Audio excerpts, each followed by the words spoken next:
Oke, aku mulai. Assalamualaikum warahmatullahi wabarakatuh. Shalom, Om Swastiastu, Namo Buddhaya, salam kebajikan untuk kita semuanya.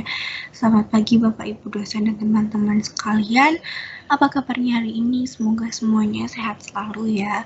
Pada pertemuan kali ini, saya Vanessa Pamalis dengan NIM 15.012.11.259 dari Fakultas Psikologi Angkatan 2021 akan mempresentasikan tentang jenis-jenis pola asuh dari orang tua. Nah, pasti semuanya ini pernah ya mendengar terkait istilah strict parents yang sempet gitu loh, booming gitu di media banyak banget, dan tentunya istilah ini nggak asing banget ya sama teman-teman semuanya. Nah, sebenarnya definisi dari strict parents ini apa sih dan seperti apa pola asuh strict parents ini gitu. Pertemuan kali ini saya akan menjelaskan terkait hal tersebut gitu, tapi tidak hanya strict parents ya, nanti akan ada banyak pola asuh yang akan saya jelaskan. Nah, sebelum ke pembahasan inti, ini saya akan mengulas apa itu pengasuhan. Pengasuhan anak menurut Hetherington dan Whiting pada tahun 1999 adalah sebuah proses interaksi sosial antara orang tua dengan anak dan seperti pemeliharaan, kemudian makan, membersihkan, melindungi, dan proses sosialisasi sang anak dengan lingkungan sekitarnya. Nah, sedangkan menurut Jerome Kagan dalam Benz tahun 1997, pengasuhan itu serangkaian keputusan tentang sosialisasi pada anak yang mencakup apa yang harus dilakukan oleh orang tua agar mampu bertanggung jawab dan memberikan kontribusi sebagai anggota dalam masyarakat. Nah, bisa disimpulkan ya teman-teman, yang namanya pengasuhan itu tidak hanya sekedar yang penting anak kita itu diberi makan dan tumbuh dengan baik gitu. Namun maknanya itu lebih jauh daripada itu. Ada Pengasuhan juga meliputi bagaimana mempersiapkan anak untuk mampu bersosialisasi yang baik dalam masyarakat. Nah, kita lanjut aja ke jenis-jenis parenting. Nah, jenis-jenis parenting itu ada 5. Yang pertama bakal aku bahas yaitu authoritarian parenting.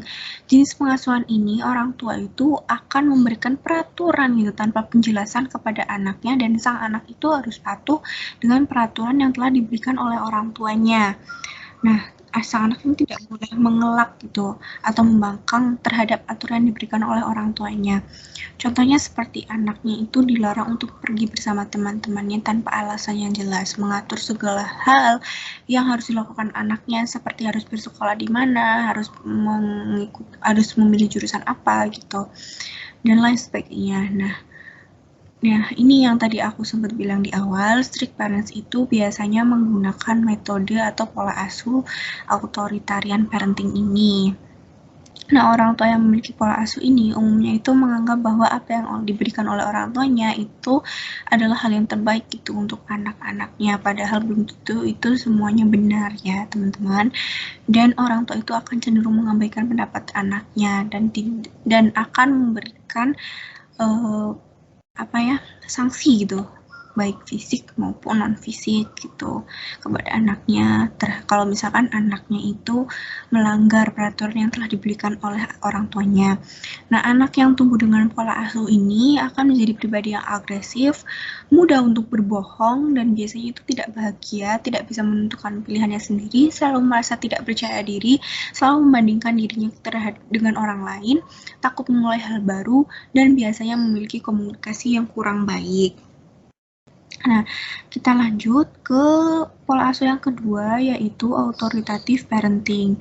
Nah, orang tua dengan pola asuh ini akan memberikan kebebasan, namun anaknya tetap diawasi dan dikontrol.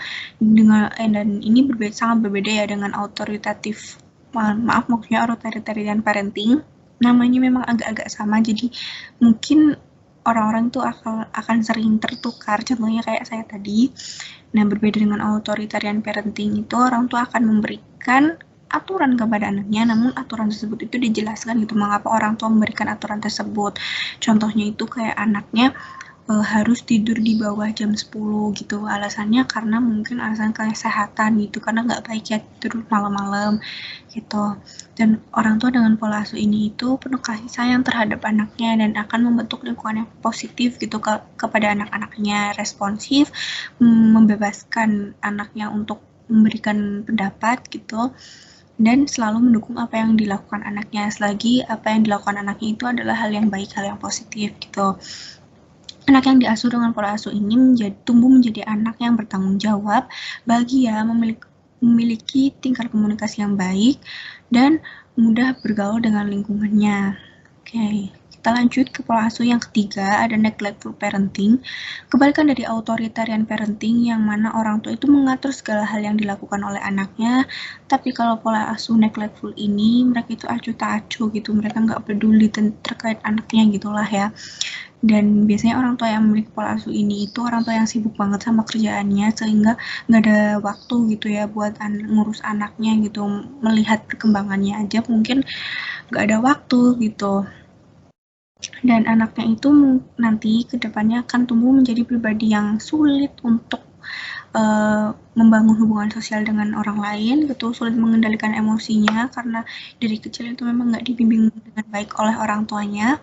Dan beberapa anak yang diasuh dengan pola asuh ini akan menjadi attention seeker gitu, karena mereka itu tidak merasa diperhatikan oleh orang tuanya dengan baik, sehingga mereka ingin mendapatkan perhatian dari orang lain, dan lebih parahnya itu sang anak bisa terjerumus ke kenakalan remaja. Lanjut ke pola asuh yang selanjutnya, yaitu indulgent parenting. Orang tua dengan pola asuh ini akan memberikan kebebasan kepada anaknya untuk melakukan apa yang mereka inginkan, namun tetap memiliki kendali. Hampir sama sih sama authoritative parenting, namun bedanya ini kalau indulgent parenting ini tidak memberikan peraturan yang berlebih terhadap anaknya, dan anak itu akan selalu berharap untuk mendapatkan apa yang mereka inginkan gitu. Biasanya orang tua ini sengaja membesarkan anaknya dengan pola asuh indulgent. Mereka akan percaya gitu kepada anaknya, akan tumbuh menjadi anak yang kreatif, percaya diri, dan mereka itu tidak dibatasi dengan mereka itu tidak akan dibatasi apapun gitu, sehingga mereka menjadi pribadi yang dapat mengekspresikan dirinya dengan baik gitu. Namun dampak negatif dari pola asuh ini akan menyebabkan anak itu cenderung egois, manja, selalu ingin dipatuhi kemauannya, dan cenderung dominasi serta kurang bisa menghargai orang lain.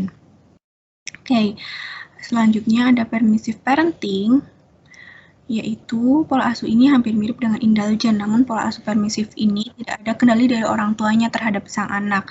Sebenarnya orang tua dengan pola asuh permisif ini sayang pada anaknya gitu, memperdulikannya dan memperhatikan mereka juga, namun memberikan otoritas sepenuhnya gitu kepada sang anak gitu. Jadi kayak orang tua ngasih aja gitu, kayak semuanya apapun yang mereka mau itu ya dioke-okein aja gitu. Berbeda dengan orang tua pola asuh neglectful yang benar-benar nggak mau tahu sama sekali gitu.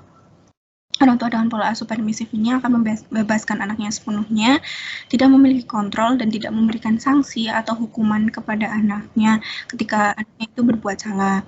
Nah, orang tua dengan pola asuh ini juga akan cenderung mengiyakan semua anaknya gitu. Orang tua itu nggak mau bilang enggak gitu, karena menurut mereka ya anak adalah segala-galanya gitu mungkin ya. Dan anak yang tumbuh dengan orang tua dengan pola asuh permisif ini akan menjadi anak yang kurang bisa mengatur kebiasaan mereka. Mereka juga rentan terhadap kenakalan remaja dan tidak memiliki prinsip yang kuat dan egois terhadap sekitarnya.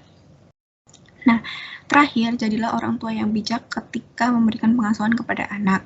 Perlunya belajar parenting dari awal sehingga tidak salah langkah dalam memberikan pengasuhan. Apa yang kita terapkan kepada anak akan membentukkan kepribadian hingga mereka dewasa.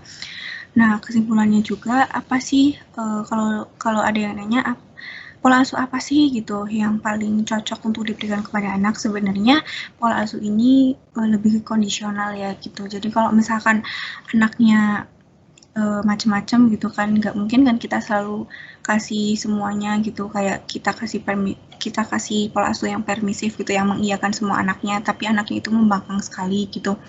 Sebenarnya ini kan semuanya kondisional dan setiap orang tua juga pasti memiliki pola asuh yang berbeda-beda gitu, makanya ada jenis-jenisnya gitu.